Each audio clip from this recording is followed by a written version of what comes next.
This is the Inservice on the Smith & Nephew 50 liter per minute insufflator called the Smith & Nephew 500. When you see this little blue light on, that means that the power is here. All you have to do is touch the screen with a decent amount of force, a little bit more than you would for a standard iPhone or any other touchscreen phone.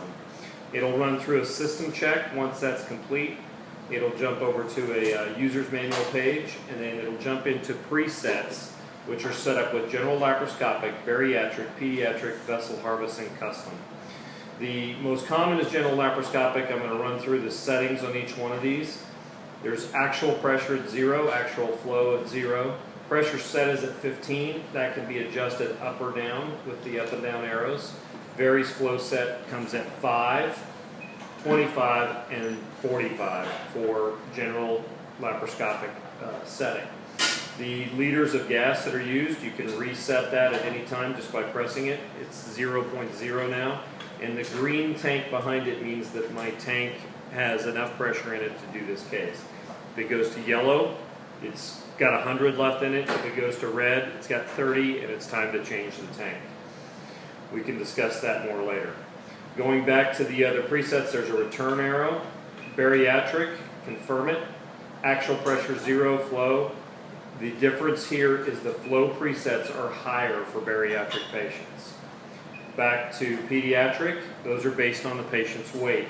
So when you're doing a child, look at their weight, confirm that, and they'll change the presets to 12 and with a very low flow rate. So if you're doing an infant, it'll drop down to 0.5, a little larger child 1.0, and so on. The vessel harvest is a preset at 6 on the pressure and 1.0 on our flow. The way to start our flow rate is hit this green button. So we can do custom settings also, but I'm going to go ahead and choose general laparoscopic because that's our most common. When I'm ready to start the flow, whether I'm using a Verries needle or a Hassan technique with a visual port, today I'm going to start out showing with a Verries needle insufflation on my patient. There is a reusable metal adapter on the front of this for most of your cases. The bariatric or any surgeon that was using 2 insufflation tubings will use a different high flow tubing which has an adapter that snaps directly in.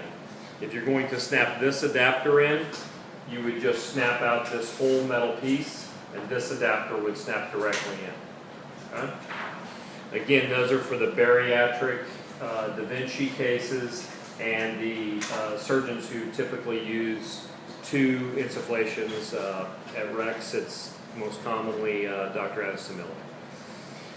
So our regular insufflation tubing will work. It only allows 25 liters per minute through this insufflation tubing. The high flow insufflation tubing that I just showed will allow up to 50 liters per minute.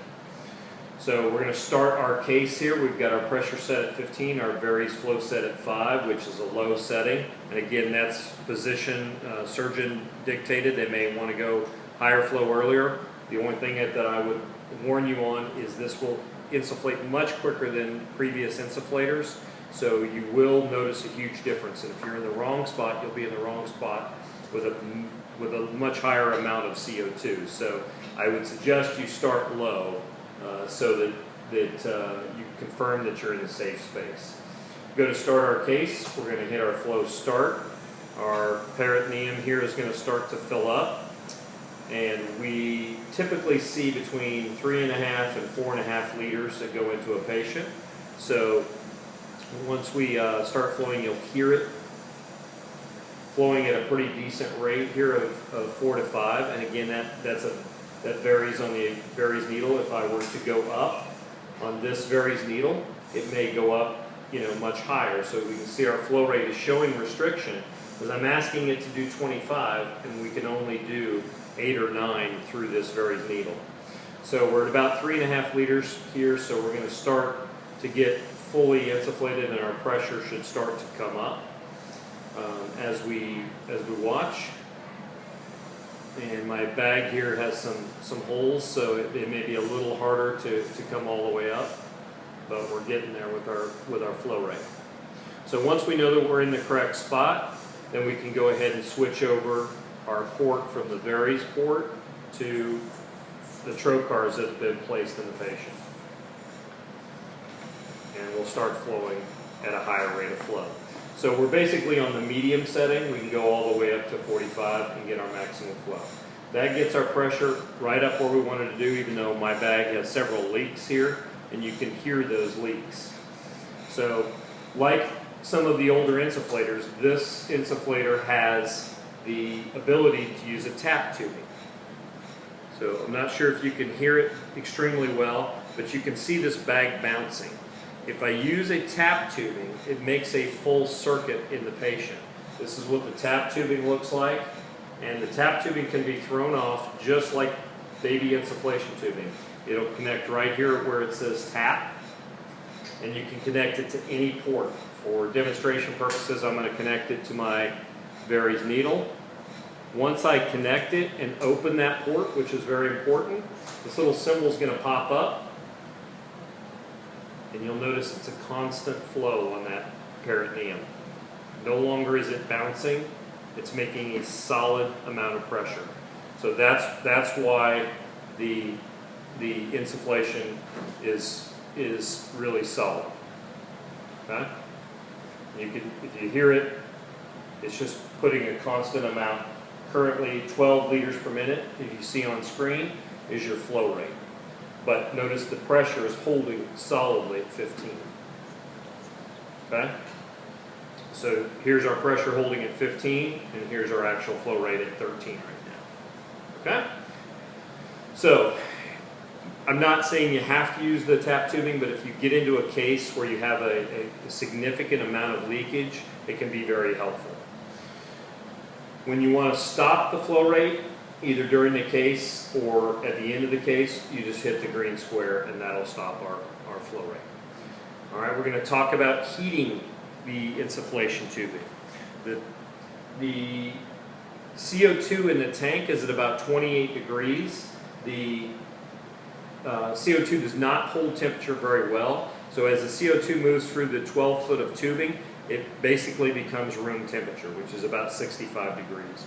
We're trying to keep our patient warm, and in order to do that, we're going to use this warming device.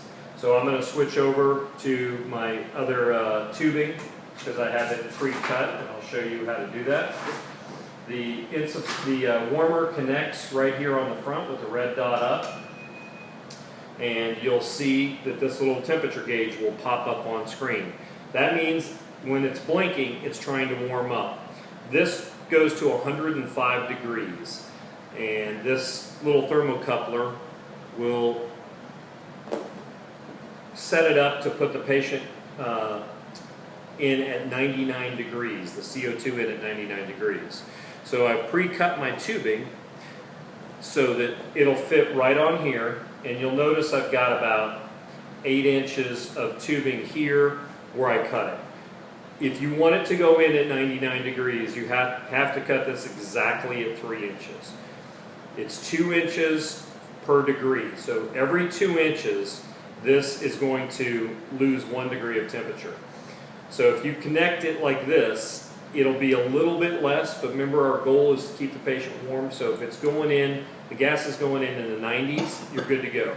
The downside of cutting it just 3 inches away, which would be about here, is it's very close to the trocar and can tend to pull those down a little bit.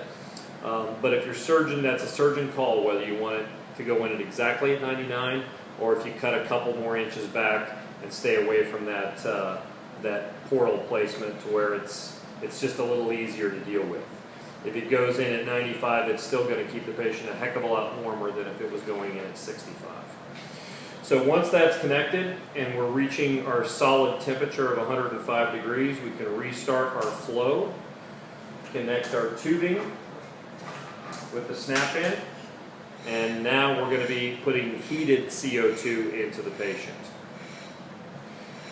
This is reusable. Please do not discard this thermocoupler. This will be autoclaved and per the parameters of the hospital through SPD, so this will come up in its own separate tray if the surgeon requests it. I realize that there's no way to ask questions on this, but you can always get in contact with your representative to find out exactly what the answers are to those questions. Thank you very much.